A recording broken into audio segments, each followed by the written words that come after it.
Doon sa may puno, oo. Sir, para di natin wala na, sira na talaga, no? Actually, ito mga yakal ito eh. Oo nga, yakal ito mga kaijubero, no? So, nire-restore na siya mga kaijubero.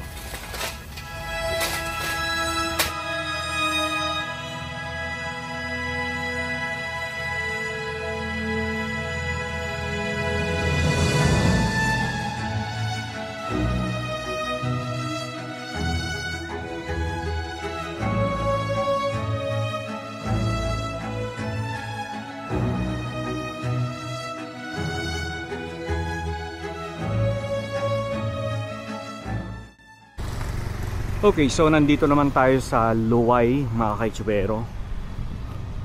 So ito yung Luway Church. Ayan. So ganun din, hiwalay din yung kanyang belfry, ano. Ayan.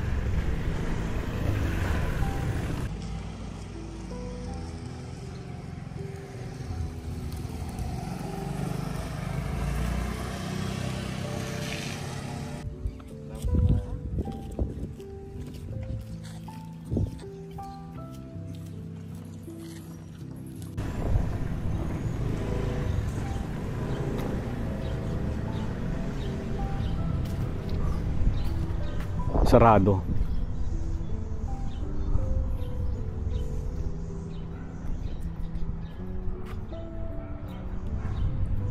Ang tahimik, ano.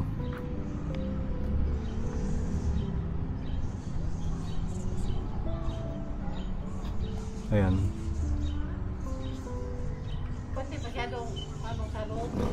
Ay, itong mga labas lang ang nasira ng lindol. Sama to sa ano, yung sa Carmen, yung ginawa. Oo.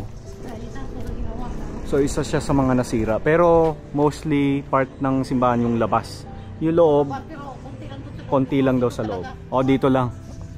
Okay, dito lang talaga daw sa labas. Ano? Ayan.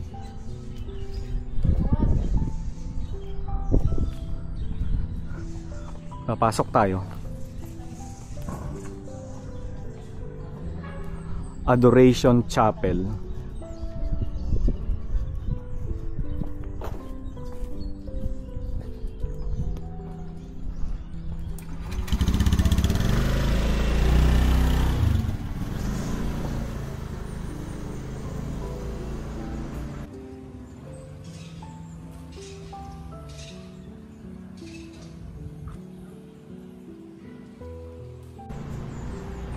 So meron siyang historical marker, simbahan ng Santissima Trinidad ng Luway. Ayan. Tapos itinatag o itinayo 1822, anyo de 1822.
Okay, so mula nga rito sa simbahan, puntahan natin yung Clarin Ancestral House. So balita ko, ito daw ay nasira nung bagyo.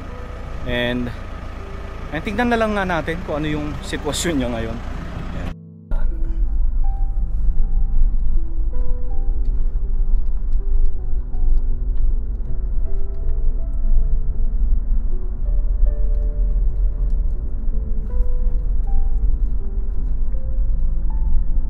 Malapit lang yun alam ko no? Ayan sa pagliko natin sir. Oh, yan na ang tinuro ng ways. Oh, ito na. So ito na yung Clarin Ancestral House. So sira na talaga. Sayang. Ayun. Pwede pa tayo magano dyan sir? Picture sir? Tabi natin. Pwede sir. Oo. Walang magagalit yan sir. Magagalit pag karangan lang natin yung daanan, no? Daanan. Saan tayo? Doon sa may puno, puno sir, para di natin wala na, sira na talaga, no? Ito ang kalagayan ng Clarin Ancestral House. Wala na talaga siya mga kaitsubero. Kailangan na siyang i-dismantle. Tapos kunin na lang yung ibang parts ng kahoy na pwede pang i-restore. Tapos i-reassemble ulit, no?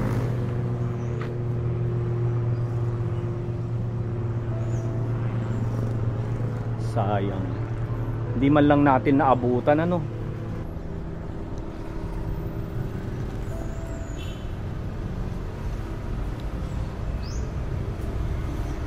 Okay. So wala na siya mga kaijubero. Sinara na siya. Tapos ito daw ay nakuha na raw ng National Historical Institute na raw yung magre-restore sa bahay na ito.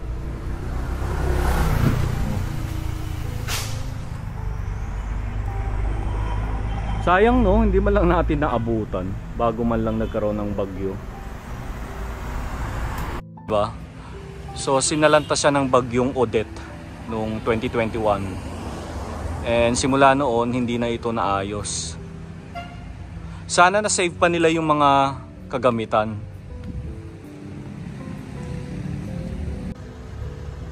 Pero sir, hindi mo to napasyalan? Wala sir dito ko lang dinadaanan-daanan ko na ito.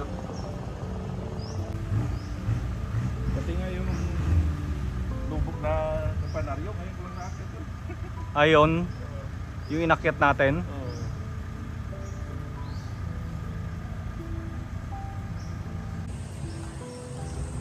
Clarin Ancestral House. Sayang, nasira. Sana yung mga kagamitan ng bahay na ito ay hindi nasira, no? Sana na-save pa rin nila.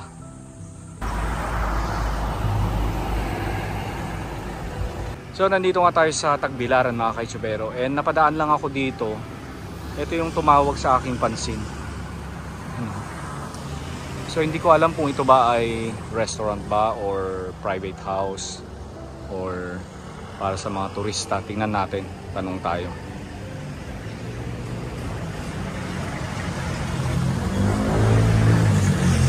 Ganda, no? So resort pala siya mga kaitsubero.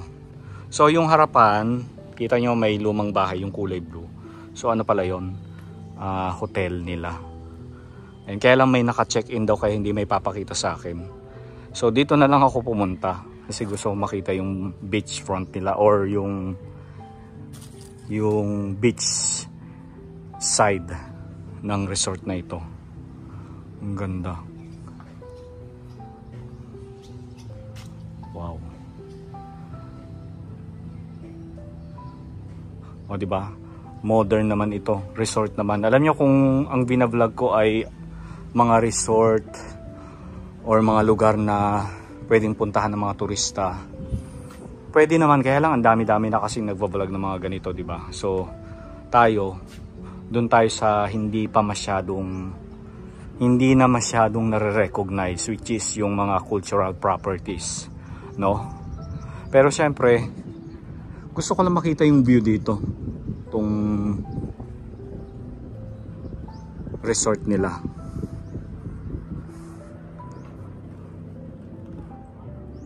So hindi pala ito swimmable kasi malalim. no?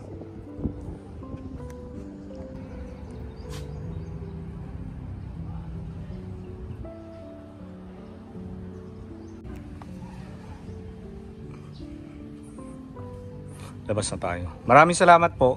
Thank you.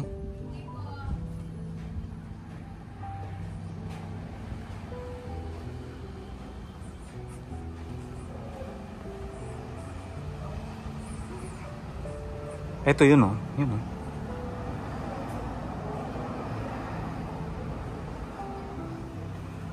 Sir, resort ano daw to? Hotel? Part ng resort ng Villa Alson. So ito, may naka-check-in daw kaya hindi tayo pwedeng umakyat. So lumang bahay siya from 1900s. Okay, dito lamang yan sa Tagbilaran City. Okay, so dito nga sa Tagbilaran mga kaitsubero, marami rin silang mga lumang bahay. Isa na nga itong isa sa mga bahay na tisa. Kaya siya tinawag na tisa kasi yung mismong roof niya is chalk. Ayun o. Nire-restore pala siya. Ito ang tinatawag na Antonio Rocha Ancestral House na itinayo 1831. Ano? And nire-restore na pala siya ngayon, mga kaitsubero. Tapos meron pa doon sa kabila. Puntahan natin. Ito naman, Rocha Suarez Ancestral House. Ayan. So itinayo rin ito around 1800s, ano. Grabe, oh. 100 years old na ang bahay pero kita nyo naman yung kahoy. Talagang napakatibay pa rin. Tignan nga natin. Usually ito mga yakal ito eh. Oo nga, yakal ito mga kaitsubero, no? Kaya pala siya tumagal ng 100 years. Sir, nire-restore nyo yan, sir? Ayun yung ginagawa nyo? Eto.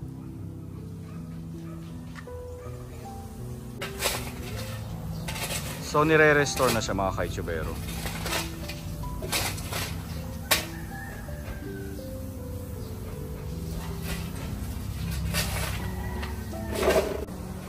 Ayun, kasama natin si Mr. Bobby na taga rito sa Bohol. Hello Sir Bobby. Ayan, sasamahan niya tayo sa pagtutour natin.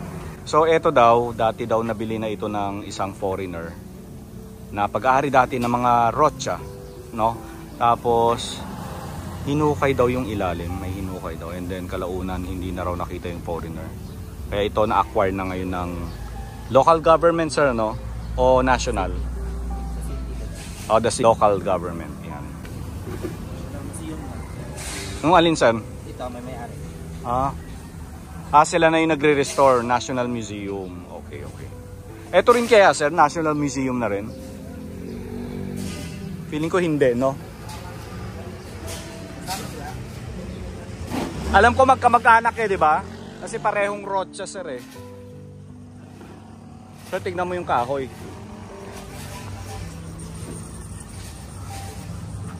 Ayan. So, ilan sa mga lumang bahay dito sa Tagbilaran City, mga kaitsubero. Tapos meron pa rito, kaya lang hindi namin sure kung open sa public, pero mukhang residential. Ano yung nakalagay, sir? Villa Mercedes. Ayan. Nawawala na yung ambon, sir. Ito. Villa Mercedes. Mamaya balikan namin ito.